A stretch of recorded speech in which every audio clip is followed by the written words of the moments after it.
Welcome to Mahasen media. ప్రశ్న రావణంలో మొదటి case పెట్టినప్పుడే మార్పు వచ్చుంటే బాగుండేది అనిపించిందండి నాకు. నేను కూడా చెప్పాను, వద్దు అంత ఎక్కువ అగ్రెసివ్ అయిపోతున్నాడు, ఓవర్ యాక్షన్ అయిపోతుంది, దయచేసి తగ్గితే మంచిది అని. అతను తగ్గలేదు సరి కదా, ఇంకా అతన్ని రెచ్చగొడితే ఇంకా రెచ్చిపోయాడు.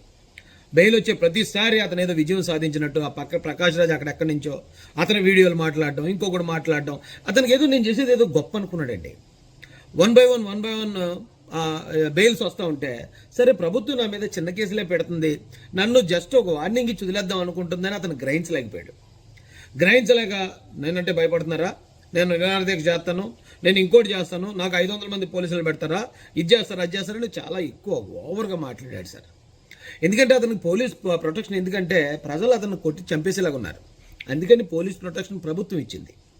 అయినా కూడా దాన్ని కూడా అతను మిస్యూజ్ చేసుకున్నాడు. ఈ రోజున ఉపా చట్టం ప్రకారం అతని మీద కేసు నమోదైంది. ఉపా చట్టం అంటే తెలుస్తుంది మీకు, కొన్ని రోజులు గడిచే కొద్దీ దాని తీవ్రత తెలుస్తుంది. ఇంకో పాయింట్ ఏంటంటే, ఇతను గతంలో చాలా వీడియోలు మాట్లాడాడు, ఎప్పుడు అతను జై భీమ్ అన్న మాట మాట్లాడలేదు. ఇతను అరెస్ట్ అయిన తర్వాత పోలీస్ స్టేషన్ నుంచి జై భీమ్ అంటున్నాడు, అక్కడెక్కడో పోలీసులు అరెస్ట్ చేసేటప్పుడు రోడ్డు మీద 2-3 కూర్చుని జై భీమ్ అంటున్నారు. ఇప్పుడు ఎందుకు అంబేద్కర్ గారిని అడ్డు పెట్టుకుంటున్నారు? మీరు ఒక పోరాటం చేస్తున్నారు. ఇప్పుడు మీరు చిరంజీవి ఫ్యామిలీ మీద మాట్లాడారు, ఈ రావణ అనే వ్యక్తి గురించే చెప్తున్నాను. చిరంజీవి గారి ఫ్యామిలీని విపరీతంగా దూషించాడు. చిరంజీవి గారికి అంబేద్కర్ గారికి చిరంజీవి గారి ఫ్యామిలీ అంటే ఏం శత్రుత్వం లేదే, దళితులు ఎవరికి చిరంజీవి గారి ఫ్యామిలీతో శత్రుత్వం లేదే. అలాగే మీరు పవన్ కళ్యాణ్ గారినో చంద్రబాబు నాయుడు గారినో అకారణంగా దూషించారు, పెద్ద పెద్ద మాటలు మాట్లాడారు.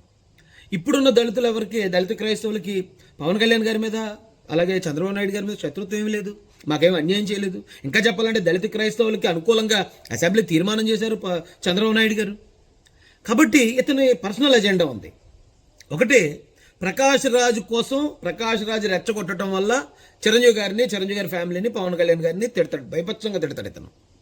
అలాగే ఇప్పుడు వైసీపీ ఆడేస్తున్న ఆటలో భాగంగా ఈ జాడ శ్రవణ్ గాడో, మరొక ఐఏఎస్ విజయ్ కుమారో, ఈ పేటీఎం టీమ్స్ కొంతమంది ఉన్నాయి ఇతను సపోర్ట్ చేసి రెచ్చగొట్టి వీళ్ళని సాటిస్ఫై చేయడానికి, వైసీపీని సాటిస్ఫై చేయడానికి ఇతను కూటమి ప్రభుత్వాన్ని నిష్కారణంగా లేని అపోహలు క్రియేట్ చేసి చాలా దారుణంగా అటాక్ చేసేవాడు. ఇప్పుడు ఈరోజు ప్రభుత్వం నాకు తెలిసి చాలా కఠినమైన చర్య తీసుకుంది. ఎందుకంటే ఇలాంటి వాడు ఏదైనా పార్టీలో ఉండి మాట్లాడితే ఓకే, ఎందుకంటే వైసీపీలో ఎంతకంటే దరిద్రంగా మాట్లాడేవాళ్ళు ఉన్నారు, ఎంతకన్నా బూతులు మాట్లాడేవాళ్ళు ఉన్నారు, అది రాజకీయం అయిపోద్దండి. కానీ వీళ్ళు అతి తెలివితేటలతో మేము రాజకీయానికి సంబంధం లేకుండా కులం మతం మూసుకేసుకుని మేము కూటమిని అటాక్ చేసేస్తాం, ఈ కులాన్ని మతాన్ని శత్రువుని చేసేస్తాం, ఇతర కులాలకి శత్రువుని చేస్తామని వీళ్ళు ఆడిన over action, over confidence game ఏదైతే ఉందో ఈరోజు దాంట్లో వీళ్ళు చిక్కుకున్నారు. కుల మతాలని రెచ్చగొట్టే విధంగా ఉపా అంటే అన్లాఫుల్ యాక్టివిటీస్ ప్రివెన్షన్ యాక్ట్. అన్లాఫుల్గా ఎవరెవరైతే ఇలాంటివి చేస్తారో వాళ్ళ మీద ప్రభుత్వం ఉపయోగించే ఒక వజ్రాయుధం అది. దాని తీవ్రత ఏంటో తెలుస్తుంది. ఎందుకంటే మన చట్టాల్లో ఉన్న లొసుగులు, మన చట్టాల్లో ఉన్న లోపాలని పట్టుకుని ఈ జాడాగాడో మరొక మాడాగాడో ఎవడో ఒకడు వచ్చి ఎవరిని పడితే వాళ్ళని తిట్టేసి ఆ తిట్టిన దానికి పెద్ద కేసులు వెళ్ళి వెంటనే బెయిల్ వచ్చేద్దని మీరు చట్టాల్లో ఉన్న లొసుగులు వాడుకుని మీరు తప్పులు చేస్తూ ఉంటే మిమ్మల్ని కంట్రోల్ చేసే గవర్నమెంట్కి ఇంకెన్ని తెలివితేటలు ఉంటాయి? మరి ఆఫ్టర్ ఆల్ మీరే ఇన్ని తెలివితేటలు చూపిస్తూ ఈ రోజున మీరు రాజ్యాంగానికి చట్టాలకి విరుద్ధంగా అందరినీ తిట్టేసి మిమ్మల్ని అరెస్ట్ చేయడానికి వచ్చినప్పుడు మీరు రాజ్యాంగాన్ని పాటించాలి, చట్టాన్ని పాటించాలని మీరు నీతులు చెప్తూ ఉంటే ఎవడు వింటాడు? ఈ రోజున ప్రజాగ్రహం ఉంది మీ మీద. మీరేదో పులిని చూసి నక్క వాతలు పెట్టుకున్నట్టు మేమేదో పోరాట యోధులు, అందుకే మా మీద ప్రభుత్వం కేసులు పెడుతుందని మీరుగా ఫీల్ అయిపోతున్నారు. కానీ ప్రజలు మిమ్మల్ని చేత్కరిస్తున్నారు, చేదరించుకుంటున్నారు. ఈవేళ మీరు మాట్లాడిన ప్రతి మాట, అన్లాఫుల్గా మాట్లాడిన ప్రతి మాట ఈ రోజున సోషల్ మీడియాలో మొత్తం ప్రజలందరూ చూస్తున్నారు. ఇప్పుడు దానికి ప్రజా వ్యతిరేకత ఉంది. మీరు ప్రభుత్వంలో ఉన్న పెద్దల్ని నిష్కారణంగా చాలా పెద్ద పెద్ద మాటలతో దూషించారు. మీ మీద కేసు పెడితే, మిమ్మల్ని అరెస్ట్ చేస్తే మెజారిటీ ప్రజలు ఆనందపడే పరిస్థితి ఉంది ఈ రోజున రాష్ట్రంలో. ఇక మిమ్మల్ని ఎందుకు ఉపేక్షిస్తుంది గవర్నమెంట్? పడింది కేసు. ఉపా చట్టం గురించి నేను రేపు ఎల్లుండి చెప్తాను ఇంకా పూర్తిగా. ఇదేం జరుగుతుందో ఇప్పుడిప్పుడే తెలుస్తుంది ఒకడొకడికి. ఒక్కొక్కడు ఎలా దూరం, ఇప్పటికే ఆల్రెడీ దూరం అయిపోయారు. ఆల్మోస్ట్ మేము మతం తరపున కులం తరపున మాట్లాడేస్తున్నామని వీళ్ళు ఎంత బిల్డప్ ఇచ్చుకున్నా ఆ మతంలో కులంలో ఒక్కడు కూడా వీళ్ళని నమ్మలేదంటానికి ఉదాహరణ, నిదర్శనమే ఒక్కరు కూడా రోడ్డు ఎక్కలేదు. వీళ్ళ కుట్ర ప్రజలందరికీ మేము తెలియజేసాం, ప్రజలందరికీ అర్థమైంది. అందుకే వాళ్ళు కాముగా ఉన్నారు, కూల్గా ఉన్నారు. ప్రజలంతా కుట్ర చేసిన వాళ్ళు మాత్రం ఈ రోజున ఇరుక్కున్నారు. దయచేసి ఇంకా మీరేమి ఇంకా చేతుల కాయలకు ఆకులు పట్టుకున్నట్టే. ఇక నుంచి మీరు తగ్గినా తగ్గపోయినా ఏం చేసినా సరే చట్టం మిమ్మల్ని కంట్రోల్ చేస్తుంది. జై భీమ్, జై భారత్, జై జై. Welcome to Mahasen media. ప్రశ్న రావణ్లో మొదటి కేసు పెట్టినప్పుడే మార్పు వచ్చుంటే బాగుండేది అనిపించిందండి నాకు. నేను కూడా చెప్పాను, వద్దు అంత ఎక్కువ అగ్రెసివ్ అయిపోతున్నాడు, ఓవర్ యాక్షన్ అయిపోతుంది, దయచేసి తగ్గితే మంచిది అని. అతను తగ్గలేదు సరికదా, ఇంకా అతన్ని రెచ్చగొడితే ఇంకా రెచ్చిపోయాడు. బెయిల్ వచ్చే ప్రతిసారి అతను ఏదో విజయం సాధించినట్టు ఆ పక్క ప్రకాష్ రాజ్ అక్కడెక్కడి నుంచో అతని వీడియోలు మాట్లాడడం, ఇంకొకటి మాట్లాడడం, అతనికి ఏదో నేను చేసేది ఏదో గొప్ప అనుకున్నాడండి. వన్ బై వన్ బెయిల్స్ వస్తూ ఉంటే సరే ప్రభుత్వం నా మీద చిన్న కేసులే పెడుతుంది, నన్ను జస్ట్ ఒక వార్నింగ్ ఇచ్చి వదిలేద్దాం అనుకుంటుందని అతను గ్రహించలేకపోయాడు. గ్రహించలేక నేనంటే భయపడుతున్నారా, నేను నిరాదీక్ష చేస్తాను, నేను ఇంకోటి చేస్తాను, నాకు 500 మంది పోలీసులు పెడతారా, ఇది చేస్తారా, అది చేస్తారని చాలా ఎక్కువ ఓవర్గా మాట్లాడాడు సార్. ఎందుకంటే అతనికి పోలీస్ ప్రొటెక్షన్, ఎందుకంటే ప్రజలు అతను కొట్టి చంపేసేలాగా ఉన్నారు, అందుకని పోలీస్ ప్రొటెక్షన్ ప్రభుత్వం ఇచ్చింది. అయినా కూడా దాన్ని కూడా అతను మిస్యూజ్ చేసుకున్నాడు. ఈ రోజున ఉపా చట్టం ప్రకారం అతని మీద కేసు నమోదైంది. ఉపా చట్టం అంటే తెలుస్తుంది మీకు, కొన్ని రోజులు గడిచే కొద్దీ దాని తీవ్రత తెలుస్తుంది. ఇంకో పాయింట్ ఏంటంటే ఇతను గతంలో చాలా వీడియోలు మాట్లాడాడు, ఎప్పుడు అతను జై భీమ్ అన్న మాట మాట్లాడలేదు. ఇతను అరెస్ట్ అయిన తర్వాత పోలీస్ స్టేషన్ నుంచి జై భీమ్ అంటున్నాడు, అక్కడెక్కడో పోలీసులు అరెస్ట్ చేసేటప్పుడు రోడ్డు మీద 2-3 కూర్చుని జై భీమ్ అంటున్నారు. ఇప్పుడు ఎందుకు అంబేద్కర్ గారిని అడ్డు పెట్టుకుంటున్నారు? మీరు ఒక పోరాటం చేస్తున్నారు. ఇప్పుడు మీరు చిరంజీవి ఫ్యామిలీ మీద మాట్లాడారు, ఈ రావణ అనే వ్యక్తి గురించే చెప్తున్నాను. చిరంజీవి గారి ఫ్యామిలీని విపరీతంగా దూషించాడు. చిరంజీవి గారికి అంబేద్కర్ గారికి చిరంజీవి గారి ఫ్యామిలీ అంటే ఏం శత్రుత్వం లేదే, దళితులు ఎవరికి చిరంజీవి గారి ఫ్యామిలీతో శత్రుత్వం లేదే.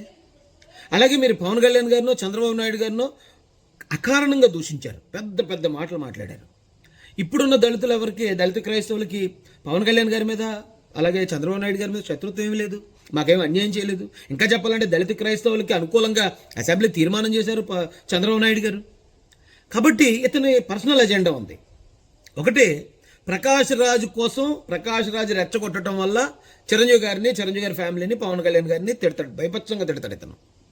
అలాగే ఇప్పుడు వైసీపీ ఆడేస్తున్న ఆటలో భాగంగా ఈ జాడ శ్రవణ్ గాడో మరొక ఐఏఎస్ విజయ్ కుమారో ఈ పేటీఎం టీమ్స్ కొంతమంది ఉన్నాయి, ఇతను సపోర్ట్ చేసి రెచ్చగొట్టి వీళ్ళని సాటిస్ఫై చేయడానికి, వైసీపీని సాటిస్ఫై చేయడానికి ఇతను కూటమి ప్రభుత్వాన్ని నిష్కారణంగా లేని అపోహలు క్రియేట్ చేసి చాలా దారుణంగా అటాక్ చేసేవాడు. ఇప్పుడు ఈరోజు ప్రభుత్వం నాకు తెలిసి చాలా కఠినమైన చర్య తీసుకుంది. ఎందుకంటే ఇలాంటి వాడు ఏదైనా పార్టీలో ఉండి మాట్లాడితే ఓకే, ఎందుకంటే వైసీపీలో ఎంతకంటే దరిద్రంగా మాట్లాడేవాళ్ళు ఉన్నారు, ఎంతకన్నా బూతులు మాట్లాడేవాళ్ళు ఉన్నారు, అది రాజకీయం అయిపోద్దండి.